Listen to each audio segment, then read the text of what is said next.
बिस्मिल्लाहिर्रहमानिर्रहीम। आज के प्रोग्राम के साथ मैं हूं नसरुल्लाह मलिक। नाज़रीन, खैबर पख्तूनख्वा के वज़ीर-ए-आला अली मीन गंडापुर मुस्तफ़ी होंगे या नहीं होंगे, क्योंकि कल से ये कहा जा रहा है कि इमरान खान साहब ने उन्हें पैगाम दे दिया वो मुस्तफ़ी हो जाएं, लेकिन तहरीक इंसाफ की लीडरशिप इस वक्त ये कह रही है कि कोई ऐसा पैगाम जारी नहीं हुआ।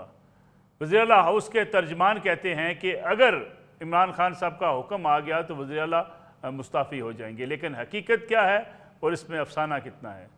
दूसरी तरफ कुछ अफवाहें जन्म ले रही हैं। ये भी कहा जा रहा है कि हुकूमत में कोई बड़ी तब्दीली हो सकती है, और साथ ही साथ इस बात पर भी बहस की जा रही है कि वो इमरान खान साहब जो अमेरिका के हवाले से एक बड़ा वाज़ेह मौक़िफ़ रखते थे, बड़ा सख्त मौक़िफ़ रखते थे, एब्सोल्युटली नॉट का नारा लगाकर उन्होंने पॉपुलैरिटी हासिल की थी। अब अमेरिका में मुख्तलिफ लोगों से मुलाकातों के बाद उनके बच्चे अब न्यूयॉर्क टाइम में इश्तिहारात छपवाने तक आन पहुँचा है मामला। क्या न्यूयॉर्क टाइम में छपने वाला इश्तिहार हुकूमत पाकिस्तान के ऊपर दबाव डालने के लिए है? इसका नतीजा क्या निकलेगा? क्योंकि लॉबिंग की गई, ये कहा गया कि इमरान खान साहब की रिहाई के लिए अमेरिका को इक़दाम करने चाहिए। और दूसरी तरफ वफाकी वज़ीर मुमलिकत हुज़ैफ़ा रहमान ने जो कुछ कहा कि बरतानवी हाई कमिश्नर भी मिली इमरान खान साहब से, उन्होंने भी इमरान खान साहब की रिहाई के लिए हुकूमत पाकिस्तान पर दबाव डाला और ये कहा कि इमरान खान साहब माफ़ी भी मांगने को तैयार हैं, लेकिन उन्हें बरतानिया जाने की इजाज़त दी जाए। लेकिन हुकूमत ने यह कहा कि उन्हें खलीजी मुल्क में जाना होगा, जिस पर फिर मामला आगे नहीं बढ़ सका।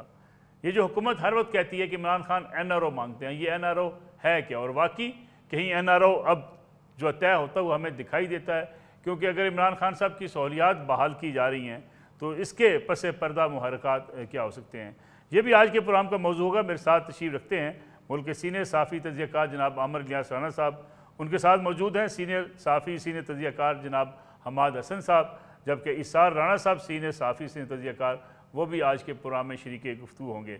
आमिर इलियास राना साहब, इस्लामाबाद में क्या हो रहा है? हुज़ैफ़ा रहमान साहब की खबर यकीनी बात है, हुकूमत के वो मशीर भी हैं वज़ीर आज़म के, उन्होंने तो पूरा NRO बयान कर दिया कि जनाब किस तरीके से बरतानवी हाई कमिश्नर जाके मिली इमरान खान साहब से। इसको हुकूमत ने भी छुपाए रखा और पाकिस्तान तहरीक इंसाफ की लीडरशिप ने भी छुपाए रखा। हर रोज़ हर मसले पर PTI प्रेस कॉन्फ्रेंस करती है, लेकिन ये जो मामलात होते रहे जेल के अंदर मुलाकातों के, ये जो ऑफ़र्स होती रहीं, ऑफ़र्स में जो कुछ तय पाया जाता रहा, इसके बारे में आगाही पहले क्यों न की PTI ने अपनी लीडरशिप को और अपनी कारकुनों को और हुकूमत ने आवाम को? मालिक साहब, बहुत शुक्रिया। मैं किसी की खबर पे कोई तबसरा नहीं करूँगा, लेकिन आपको याद होगा सबसे पहले मुराद सईद साहब ने एक ट्वीट किया था जब उन्होंने बताया था कि अटक में इमरान खान साहब को ऑफ़र की गई थी कि आप 3 साल के लिए खामोश हो जाएँ, सब कुछ हो जाएगा। फिर उसके 1 साल के बाद इमरान खान साहब ने ये बात कही थी कि मुझे ये ऑफ़र की गई थी। अच्छा, अब ऑफ़र आई, कबूल हुई, नहीं हुई तो वो क्या रह गया? इसके अंदर नई बात तो सिर्फ़ यही है ना, बरतानवी हाई कमिश्नर वो हर फंक्शन में होती हैं, कहीं मिलेंगी, लोग पूछ लेंगे। वो ये तो कोई ऐसा इश्यू नहीं है कि जी वो ऑफ़र लेके गई हों और खुद PTI के लोग मंगल को तो खान साहब से मिलेंगे ही ना, जाके या बुध को जब भी वो पेशी होगी, 6 तारीख को शायद पेशी है, तो वो मिल लेंगे, बता देंगे सारी सिचुएशन कि वो नहीं जाना चाह रहे। जब वो खुद बता रहे हैं कि मैं बिल्कुल कोई ऑफ़र नहीं मानूँगा, अली अमीन गंडापुर वज़ाहतें दे रहे हैं, लेकिन जो बात आपने स्टार्ट में कही कि अली अमीन गंडापुर से कहा गया, बिल्कुल कहा गया, ये फ़िक्रा था, लेकिन खान साहब ने ट्वीट में इसको नहीं किया। मतलब ये कि जो मैसेज मीडिया के ज़रिए देना था प्रेशर डालने का अली अमीन पे, वो दे दिया और उसका जवाब ये हुआ कि अली अमीन गंडापुर ने इमरान खान के ट्वीट के ऊपर जवाब दिया कि जी बिल्कुल आपके हुक्म के मुताबिक हम जरगे शुरू कर दिए। उन्होंने तफ़सील से बताया उसमें कि जी 3 जरगे किस-किस तरह मिलेंगे, एक से मीटिंग हो चुकी है। ज़ाहिर है कि ये प्राइमरी ज़िम्मेदारी असल में है ही अली अमीन गंडापुर साहब की, लॉ एंड ऑर्डर की जो KP में होनी जी चाहिए। जी। लेकिन जिस तरीके से मामलात चल रहे हैं, वो है नहीं ना कि क्या 567 एहलकार या 600 CTT के 12 साल की हुकूमत में जो इन्होंने भर्ती किए हैं, वो फ़ौज की रिप्लेसमेंट करके और लॉ एंड ऑर्डर सिचुएशन सँभाल सकते हैं? बिल्कुल, फ़ौरन कर देना चाहिए। फ़ौज को बॉर्डर पे होना चाहिए, लेकिन इनको सँभालना चाहिए और अपने ज़िले में डेरा इस्माइल खान से पहले क्लियर करना चाहिए कि वहाँ 24 घंटे लोग आमदो-रफ़्त रखें, थाने उनके बंद ना हों, ये खुद भी आ जा सकें और वो जो सी-पैक का रूट है, जो हकला से शुरू होता है और आप जब इसमें ईसा खेल क्रॉस करते हैं, तो उसके बाद जो वहाँ सिचुएशन बनती है, लोग रात को सफ़र नहीं करते। जी ये जी। चल के दिखाएँ कि सारी फैमिली भी जा रही है, सारे लोग जा रहे हैं और एक पिकनिक स्पॉट बना हुआ है। तो लोग कहेंगे कि जी मिसाली लॉ एंड ऑर्डर है, बाजोड़ में जो इशू हो रहा है, फलां जगह पे हो रहा है। तो ये चीजें चाहे जरगों के जरिए करें या कैसे करें, अमन अमान उन्हीं की जिम्मेदारी है, ये क्रेडिट लेने की नहीं है। ये परेशानी की बात है कि सूबाई हुकूमत की जो पार्टी है वो कहती है कि इनको आर्टिकल 245 लगा के रिवोक करें। तो नहीं, आपका काम है कि आपने जो करना है, आप एक नोटिफिकेशन इशू करें, फौज को जाना पड़ेगा। कोई मार्शल लॉ तो है नहीं कि वो कहेंगे कि नहीं हम बैठे हुए हैं, हम आपकी बात नहीं मानते। लेकिन जो आम आदमी की जानो माल संभालना है वो आपकी जिम्मेदारी है। तो उससे ओहदा बरा होने की बजाय, क्योंकि ये तीसरी हुकूमत है और जी तीनों जी में अली अमीन गंडापुर साहब शामिल हैं। पहली हुकूमत में सूबाई वजीर थे, दूसरी में जी वफाकी वजीर थे, तीसरी में वजीर आला है।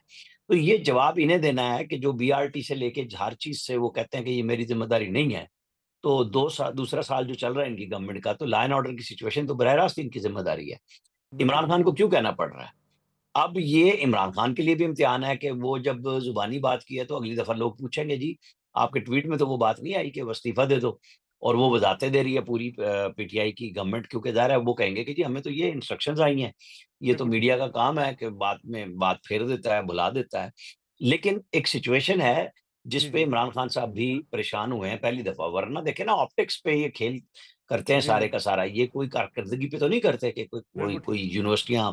हमाद हसन साहब बैठे हुए हैं, बता देंगे कितनी यूनिवर्सिटियां मेडिकल कॉलेज खोले हैं, कितने सियाती मकामात नए इन्होंने तैयार किए हैं, जो इमरान खान हेलीकॉप्टर पे डेंगू के दिनों में निकलते थे चेक बिल्कुल करने बिल्कुल। के लिए, और कितने पुराने तबाह हुए।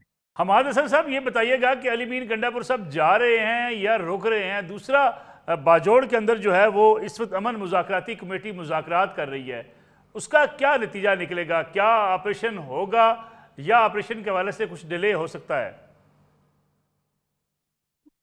बहुत शुक्रिया नसरुल्लाह मलिक साहब। पहले बाजावड़ पे जरा बात कर लेते हैं। बाजावड़ की 7 तहसीलें हैं, जी जी जिसमें चारमंग भी है, अरंग है, सलारजई है, कई तहसीलें हैं।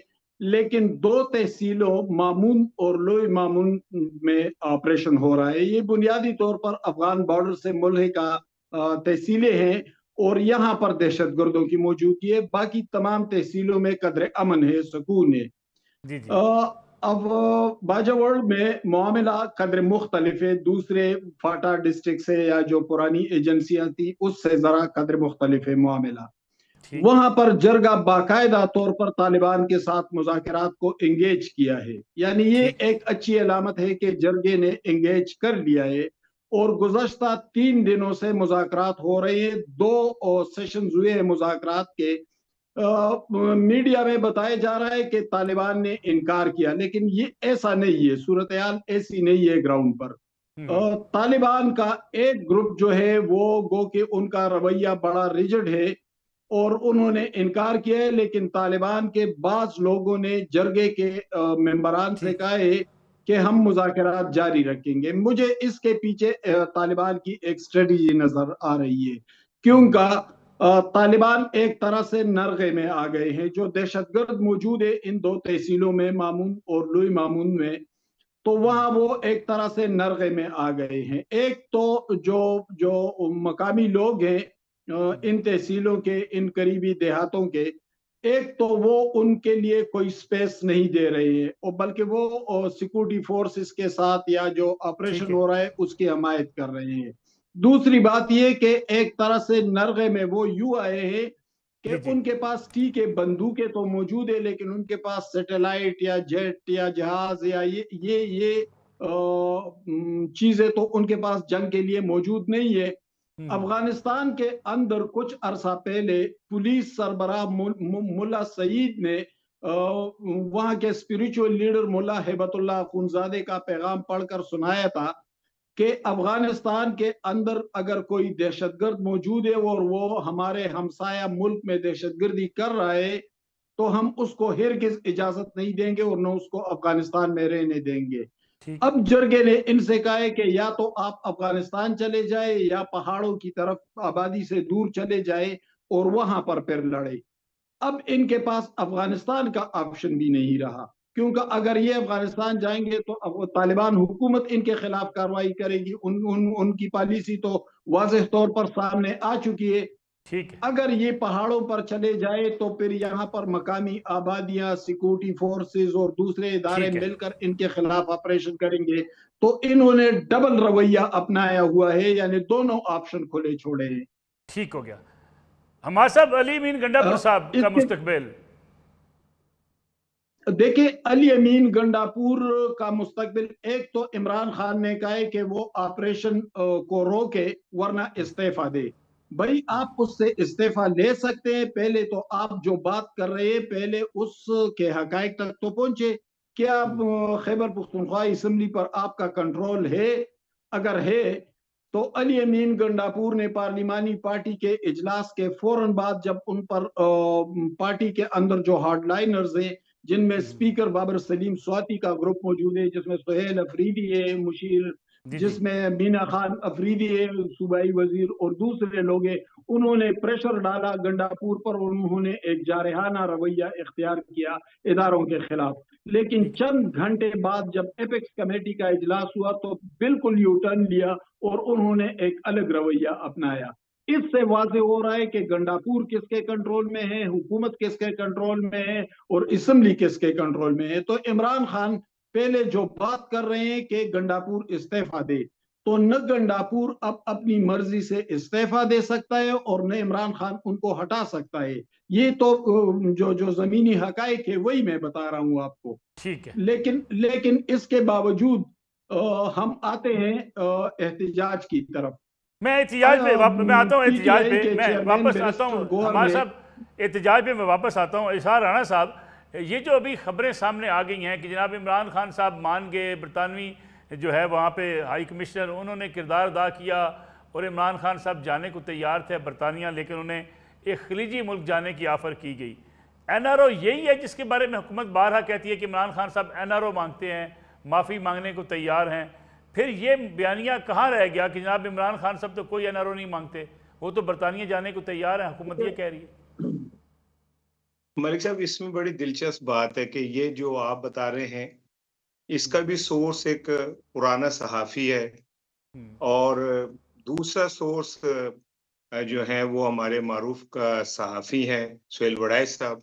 वो ये कहते हैं कि जब उनको ऑफर लेके गए वजीर आला KP के, तो उन बकौल उनके उन्होंने अपनी पिशावरी जूती उतार ली कि अगर मुझे तुमने ऑफर की तो ये जूती मैंने उतार ली है। तो ये अभी मोस्ट रिसेंट क्या कहते हैं मंसूर अली खान का जो पॉडकास्ट है उसमें उन्होंने कहा है। तो ये तो बयानिया की जंग है। एक तरफ एक पुराना सहाफ़ी है जो शुरू में थोड़े दिन सहाफ़ी रहे, फिर उसके बाद अल्लाह ने उन्हें अचानक इतनी इज्जत दी कि वो वजीर शरीर भी बन गए। दूसरी तरफ सुहेल वड़ाइच है जिनकी एक क्रेडिबिलिटी है और जिनको दुनिया एक मानती है। तो मैं तो नहीं समझता कि इमरान खान को ऑफर हुई होगी और उसने कहा होगा जी मुझे अमेरिका भेज दें या बरतानिया भेज दें। अगर ऐसी कोई बात होती है जिसने अपनी जान छुड़ानी हो, तो क्या अमेरिका और क्या सऊदी अरब, क्या खलीज का कोई मुल्क जिसने भागना हो तो जद्दा भाग जाता है 10 साल के लिए। नहीं तो उनके बच्चे अमेरिका तो में मुझे क्या इस बात करेंगे? में कोई जान नजर नहीं आती कि ये ऐसी कोई बात मौजूद है। और दूसरी बात ये है कि गंडापुर के हवाले से जो अभी आप हमाद साहब भी कह रहे थे, देखें हो सकता है कि इमरान खान ने जो गंडापुर को कहा है कि आप स्टेप डाउन हो जाए और वो ना हो, तो कम से कम एक चीज तो क्लियर हो जाएगी ना कि गंडापुर भी जो है वो दूसरी तरफ जा चुके हैं। ये जो वो इन बिटवीन गंडापुर खेलते हैं, दोनों तरफ खेलता है, पहले ऐलान करता है कि मैं ये ऑपरेशन की इजाजत नहीं दूंगा, फिर वो काबीना में इजाजत दे देता है, फिर वो कहता है मैं FIR कटाऊंगा ड्रोन अटैक की, और फिर वो जाके क्या नाम है एपेक्स कमेटी में कहता है जैसे मर्जी कर ले। तो इमरान खान ने तो एक तरीके से उसको पूरी तरह ठीक। चाहा है कि एक्सपोज हो जाए। ठीक है, अगर वो इस्तीफा नहीं देता या वो तगड़ा है या उसके साईं अब कोई और है, तो ये बात क्लियर हो जानी चाहिए कि फिर खाते में PTI के ना डाले KPK की कारकर्दगी, फिर खाते में किसी और के डाल दें। इमरान खान तो क्लैरिटी से ये समझ रहा है कि गंडापुर को भी अपनी पोजीशन वाजे कर देनी चाहिए और गंडापुर को कर देनी चाहिए, कह देना कि बाकी जो परवेज खटक ने भी किया, महमूद खान ने भी किया। और आई एम सॉरी, ये जुमला मैं किसी तासुब से नहीं कह रहा कि हम पंजाबियों के लिए ये कहा जाता है कि जी हम बड़े बुजदिल होते हैं, हम हो जाते हैं, लेकिन मैं तो हैरान हूं कि KPK के 3 वजीर आला इतने बुजदिल हैं।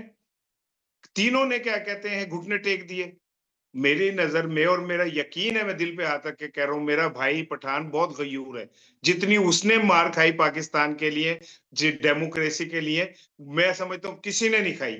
लेकिन अफसोस की बात यह है ठीक कि 3 वज़ीर आला केपीके के, तीनों ही मुझे ऐसा लगा कि वो किसी हद ठीक तक है। अपनी ज़मीर की आवाज़ नहीं सुनते, बल्कि वो ताकतवर के आगे झुकना चाहते हैं, और बेवफ़ा हैं, गद्दार हैं, और वो एहसान फरामोश हैं। मुल्क के तीनों सीनियर तजियाकार हमारे साथ मौजूद हैं, लेकिन वक्त हुआ एक ब्रेक का। वापस आते हैं इस ब्रेक के बाद। प्रोग्राम एक बार फिर खुश आमदीद। इलियास राणा साहब, ये गद्दारों की फहरिस्त पीटीआई के नज़दीक बड़ी लंबी है। वो कहते हैं बैरिस्टर गौहर कंप्रोमाइज्ड है, कोई कहता है सलमान अकरम राजा कंप्रोमाइज्ड है, कभी कहा जाता है मिशाल कंप्रोमाइज्ड हैं, कभी कहा जाता है अलीमा खान कंप्रोमाइज्ड हैं। और ये मैं नहीं कहता, पाकिस्तान तहरीक इंसाफ का हर लीडर दूसरे लीडर के बारे में कहता है।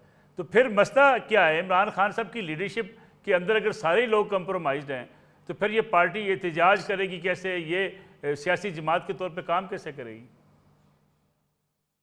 उससे पहले जो अभी सोहेल वड़ैच साहब की बात हो रही थी और आपने पूछी भी और राणा साहब ने भी बताई, मैं ये खबर खुद दे चुका हुआ हूँ। सोहेल वड़ैच साहब की अपनी खबर है, उनका अपना है। मैंने बताया था कि अली अमीन गंडापुर, सलमान अकरम राजा और अली जफर, आप चेक कर लें 2-3 महीने पहले आखिरी दफा, मेरे पास मोबाइल में तो डेट मौजूद है, इस वक्त जहन में जी नहीं जी। है, ये इकट्ठे गए थे ठीक। और उस दिन तय करके गए थे। और इन्होंने खान साहब को जाके बैरिस्टर गौहर ने कहा कि जी आपके कहने पे मैं मिला था, और ये उसी मुलाकात का हवाला है जो आर्मी चीफ, जो अब फील्ड मार्शल हैं हमारे, उनसे, और जो पेशावर में एक मीटिंग हुई थी सारी सियासी जमातों की, और उसके बाद ये दोनों मिले थे, बैरिस्टर गौहर और अली अमीन गंडापुर। तो बाद ठीक। में फिर ये एक निचले लेवल पे गए मुलाकात करने के बाद, तो वहां से भी वापसी हो गई। फिर ये गए वहां खान साहब के पास कि जी, उन्होंने कहा है, मैं नाम बताता हूँ आपको, कि उन्होंने कहा जी मोहसिन नकवी नंबर 1 पे, उन्होंने कहा कि जी मेरे साथ बड़ा ताउन किया है, मुझे जहाज भी दिया था वो 26 नवंबर वाले में, ताकि संगजानी तक रोक सकें, लेकिन बेगम साहिबा पहले आगे निकल गई थी डी चौक के लिए, तो रुक गया काम। अयाज सादिक स्पीकर का नाम, ख्वाजा साद रफीक का नाम, राना सनाउल्लाह का, कि जी उन्होंने कहा है कि 4 लोग होने चाहिए, इनमें से कोई एक आप चुन लें अपनी चॉइस पे। और खान साहब ने बड़ी जुज़बुज़ की है, मोहसिन नकवी ने ये किया, वो किया। उन्होंने कहा जी मैं तो आपको वो बता रहा हूँ जो हमारे साथ गुफ्तगू हो रही है, और एक एस्टेब्लिशमेंट का नुमाइंदा होगा और एक पीटीआई का, तो तीनों बैठ के कुछ मामलात को तय कर लें। और इमरान खान ने इनकार कर दिया बिल्कुल कि नहीं, मैं डायरेक्ट, वो उस दिन वो मैसेज आया था कि मैं सिर्फ बात करूंगा तो एस्टेब्लिशमेंट से करूंगा, वरना किसी से नहीं करूंगा। अच्छा, जब ये बाहर निकले तो डेवड़ी में ही जेल की बैरिस्टर गौहर ने तंज किया सलमान अकरम राजा पे कि पहले तो मुझे ये बताएं कि आज आपको किस कर्नल ने अंदर बुलाया, क्योंकि मुझ पे तो आप इल्जाम लगाते हैं ना कि मैं किसी कर्नल की वजह से आ रहा हूँ। तो दूसरी मुझे ये बताएं कि जब आप, हम तीनों गए थे तय करके, और ये बात हुई थी कि जब मैं बोलूंगा और खान साहब अगर इतराज करेंगे तो आप मेरा साथ देंगे कि हमें मुज़ाकरात की तरफ जाना चाहिए, तो आप क्यों नहीं बोले? ये दोनों कोई बात नहीं बोले और चुप करके निकल गए, तीनों के तीनों। उसके बाद से लेके फिर चल रही है कहानियां, जितनी मर्जी सुना लें अब आप। ये मैंने आपको सुना दी कि जो बिल्कुल आपको 3 बंदों की मुलाकात इमरान खान से जो हुई, उसके बाद बैरिस्टर गौहर भी काफी अरसे तक नहीं गए, फिर वो गए हैं। इमरान खान से बड़ी लंबी चौड़ी उनकी हुई, और उस दिन उन पे एतमाद का भी इजहार किया। और उस दिन उन्होंने जो ये सूबाई सदर है जुनैद अकबर, उसके लिए मैसेज इनको दिया।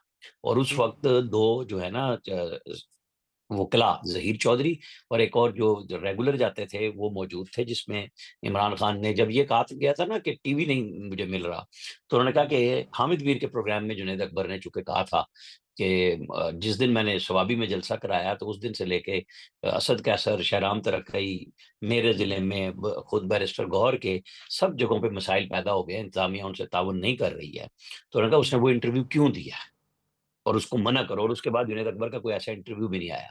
तो ये तो इंटरनल रिफ्ट तो बहुत पुरानी और लंबी अब वो पब्लिक में भी आ चुकी हुई है। अब खान साहब क्या करेंगे ये उन्होंने ही तय करना है कि वो किस किस्म की, बहरहाल अपनी 5 अगस्त की हवा उन्होंने खुद निकाली है 14 अगस्त तक है कि अली लेकिन अमीन तो पहले ही 90 दिन पे लेकिन चले राणा गए थे कि साहब, हमारा जो तय आगाज हुकूमत का होगा तो 5 मौकफ अगस्त था, का। हुकूमत का तो मौकफ है कि हम जो है एनआरओ हमसे मांगा जाता है, हम देने को तैयार नहीं हैं। पीटीआई कहती है हमारे लीडर एनआरओ चाहते नहीं है, वो डट के खड़े हैं। फिर इसमें मौकफ दोनों में से दुरुस्त किसका है?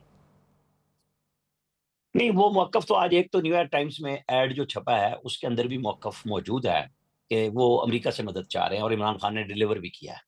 अब वो उससे कौन बिरत करेगा, क्योंकि आप कह देते हैं जैसे कि जी वो इमरान खान ने वैसे तो कह दिया लेकिन ट्वीट में नहीं की बात कि अली अमीन मुस्ताफी हों। उन्होंने कहा अगर वो नहीं संभालते तो उन्हें मुस्ताफी होना चाहिए, तो ट्वीट में वो बात नहीं आई।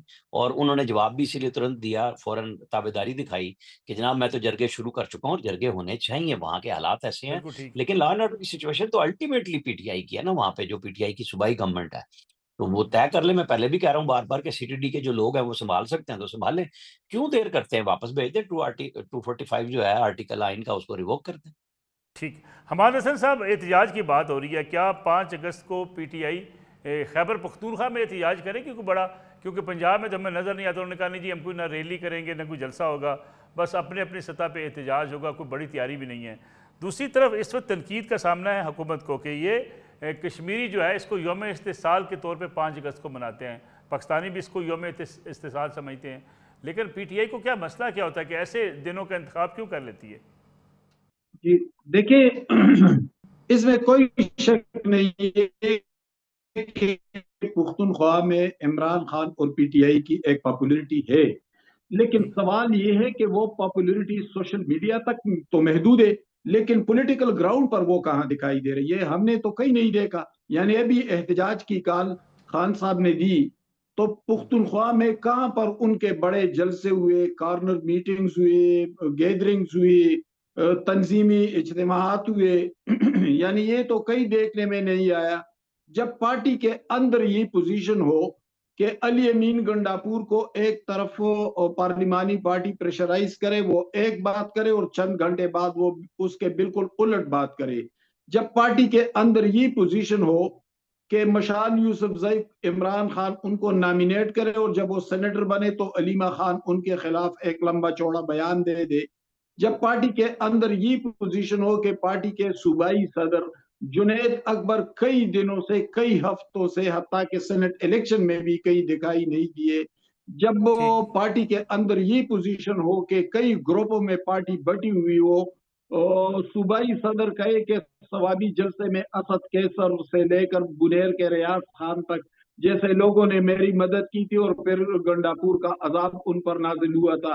तो जब पार्टी के अंदर ये पोजीशन हो, देखिए रवायती तौर पर तो जब तहरीकें उठती थी तो एक बयानिया जारी होता था और पार्टी लीडर वही बयानिया जारी करता था, ठीक है। फिर वो तंजीमी सतह पर आ जाता, फिर वो कारकुनों तक फैल जाता। लेकिन यहाँ इमरान खान कहते हैं कि हम 5 अगस्त को तहरीक शुरू करेंगे और 14 अगस्त की शाम को पीक पर ले जाएंगे। यानी चूंकि 14 अगस्त की शाम एक हंगामा खेज शाम होती है, बहुत से नौजवान मोटरसाइकिलों के साइलेंसर निकाल कर निकल आते हैं और खान साहब अमूमी तौर पर इस मौके का फायदा उठाते हैं सियासी तौर पर। ये पहली बार नहीं हो रहा है, हमेशा से खान साहब इसी तरह करते रहे हैं। तो ठीक। एक तरफ तो खान साहब का बयान ये है, दूसरी तरफ बैरिस्टर गौर ने कहा कि हम 5 अगस्त को निकलेंगे और शाम को एहतजाज खत्म करेंगे। तो जब पार्टी के अंदर इतनी कॉन्फ्लिक्ट हो, इतना तजब्जुब हो, इतना इंतशार हो, तो फिर वो तहरीक कहां से चलाएंगे? दूसरी बात ठीक है। ये कि जी जी। तहरीक वो किन बुनियादों पर चलाएंगे, उनका मतमई नजर क्या है? बिल्कुल सही। यानी वो आईन और कानून की बालादस्ती के लिए चलाना चाहते हैं, तो वो तो खुद खान साहब कहते हैं कि मैं एस्टेब्लिशमेंट के अलावा सियासतदानों से बात नहीं करूंगा। अगर वो पार्लिमान की बालादस्ती के लिए चलाना चाहते हैं, अगर वो आमरीत के खिलाफ चलाना चाहते हैं, तो जस्टिस विकार ठीक सेठ है। ने परवेज मुशर्रफ के खिलाफ फैसला दिया था और इमरान खान विकार सेठ की मुखालिफत में परवेज मुशर्रफ के साथ खड़े हो गए थे। तो हमें तो ये बताया जाए कि ये तहरीक किस लिए चलाई जा रही है, ठीक है। खान साहब की रिहाई के लिए। तो ठीक है। दूसरी तरफ वो खुद कहते हैं, उनकी पार्टी वाले कहते हैं कि वो कोई कंप्रोमाइज नहीं करेंगे। ये भी कहते हैं कि मैं एस्टेब्लिशमेंट से बात करना चाहता हूं, मेरे साथ कोई बात करे। कुछ भी वाजह नहीं है, पार्टी के ठीक अंदर है। इंतशार और सरासीमगी है। ठीक है। पार्टी लीडर हमारे साहब, का एक चूंकि प्रोग्राम का वक्त बड़ा मुख्तसर ट्रैक बचा है। है, नाज़रीन हमें एक ब्रेक लेनी है, वापस आते हैं इस कमर्शियल ब्रेक के बाद। प्रोग्राम एक बार फिर खुश आमदीद। इसार राना साहब, मैं ये चाहूँगा आपसे, ये न्यूयॉर्क टाइम में इश्तिहार छपवाना, मुखातब पाकिस्तानी कौम होनी चाहिए थी, अमेरिका जाके अखबारात में इश्तिहार छपवाने से क्या हासिल होगा? एक्चुअली तो ये अखबार, वो जो इश्तहार है वो वहाँ के पाकिस्तानियों ने छपवाए। और नीचे उन्होंने दिया हुआ भी है कि ये जो अमेरिकन पाकिस्तानी है उन्होंने छपवाया है। इसका पीटीआई की जमात से तो कोई ताल्लुक है नहीं। दूसरी बात ये कि डेफिनेटली वो जिस मुल्क में रह रहे हैं उसकी उन्हें ताकत का भी अंदाजा है और उन्हें ये पता है कि पाकिस्तान अगर इस वक्त किसी की बात मान सकता है तो वो अमेरिका की है। और जिस तरह अमेरिका हमारा दोस्त बना हुआ है हमारे अंदर, उसके अंदर वो जो टू टंग था चीन का और हमारा, लेकिन वो टू खान साहब टंग इसी टूट के इस अमेरिका के तरफ बारे आ में रहा है। कहते थे ना जी कि अमेरिका कौन होता है मुदाखलत करने वाला। तो वो खान साहब कहते थे, ये अमेरिकन पाकिस्तानी है जो वहां कह रहे हैं, खान साहब नहीं कह रहे। खान साहब की ये कमेंट की तरफ से नहीं छपा हुआ। तो दूसरी खान बात साहब ये है की कोई मर्जी नहीं है इसमें। कि मुझे नहीं पता मर्जी है या नहीं है, ये तो खान साहब को पता होगा। मैं तो वो इश्तहार पढ़ के जो नीचे मैंने देखा, मैंने ठीक जल्दी से यही देखा था कि इश्तहार किसकी तरफ से है, ठीक पीटीआई की तरफ से है, किसकी तरफ से है। तो जो वहां पे लिखा हुआ था उससे मुझे अंदाजा हुआ कि ये वहां के रहने वाले जो पाकिस्तानी हैं उन्होंने ये इश्तहार छपवाया है। और मलिक साहब मैं बस एक दो जुमला कहूंगा, देखें अगर हम किसी मुल्क में कानून की हुक्मरानी हो, आइन पूरी तरह प्रिवेल कर रहा हो, अदालतें इंसाफ कर रही हों, जमहूरी तकाजे पूरे हो रहे हों, तो किसी को जरूरत नहीं होती कि वो बाहर इधर-उधर मुँह मारे, फरियादें करता फिरे। ठीक जब बंदा फँस जाता है ना तो राह लंघदे कोई मज़ार भी आए ना तो उधर ठीक भी गंढे बन लेंदा है कि यार इत्थे गल सुनी जाए। पाकिस्तान के निज़ाम में तो नहीं सुनी जा रही, तो वो कहीं न कहीं तो फिर चीखेंगे। ठीक है। अमर इलियास राणा साहब, प्रोग्राम में बिल्कुल बड़ा मुख्तसर वक्त बचा है, मैं चाहूँगा आप इस पर ज़रा कमेंट कर दें। ये फिर एक बार खबरें या अफवाहें गर्दिश में हैं, सदर तब्दील हो रहे हैं, वज़ीर आज़म साहब तब्दील हो रहे हैं, मोहसिन नकवी साहब इलेक्शन लड़ने जा रहे हैं, कोई ऐसी इतलात हैं? राना साहब ने एक फिक्रा कहा ना कि पीटीआई की फिर मजबूरी है कि इधर उधर मुंह मारे, तो उनको सियासतदानों की तरफ चले जाना चाहिए अगर कोई रास्ता लेना है। दूसरी बात यह है कि मैं आज तक की अपनी इंफॉर्मेशन के मुताबिक मुझे किसी की उस पर नहीं करनी, तो शहबाज शरीफ तो कहीं नहीं जा रहे ठीक। और फील्ड मार्शल के साथ उनकी बेस्ट चल रही है। तो सदर मुमलिकत के ऊपर जिन लोगों ने दी, वजात हो गई, सब कुछ हो गया। सुहेल वड़ाइच साहब की मोहसिन नकवी साहब के साथ बहुत दोस्ती है। अब वो जो भी खबर होती है वो उनके खाते लग जाती है कि जी वो ट्रंप ने जिक्र किया, नहीं किया, कॉलम इन्होंने लिखा, बैठते तो वही है उनके साथ। तो उनकी खबर पे तो मैं तबसरा नहीं करूंगा, मैं तो अपनी बात करूंगा सिर्फ कि मुझे कोई चीज़ ऐसी नज़र होती हुई नज़र नहीं आ रही। और ठीक है। जिन्होंने सोचा है, मेरा ख्याल है कि फिर उनकी अकल के ऊपर 2-3 और चीज़ें लगा के चेक करना चाहिए कि वो कहाँ सोच रहे हैं और क्या सोच रहे हैं। अमर इलियास राणा साहब, इसार राणा साहब, हमाद हसन साहब, तीनों मेहमानों का बहुत शुक्रिया। नाज़रीन, ये आज का प्रोग्राम था। इंशाअल्लाह अगले जुमे रात 10 बजकर 2 मिनट पर आपकी खिदमत में दोबारा हाज़िर होंगे। इजाज़त दीजिए। अल्लाह हाफ़िज़।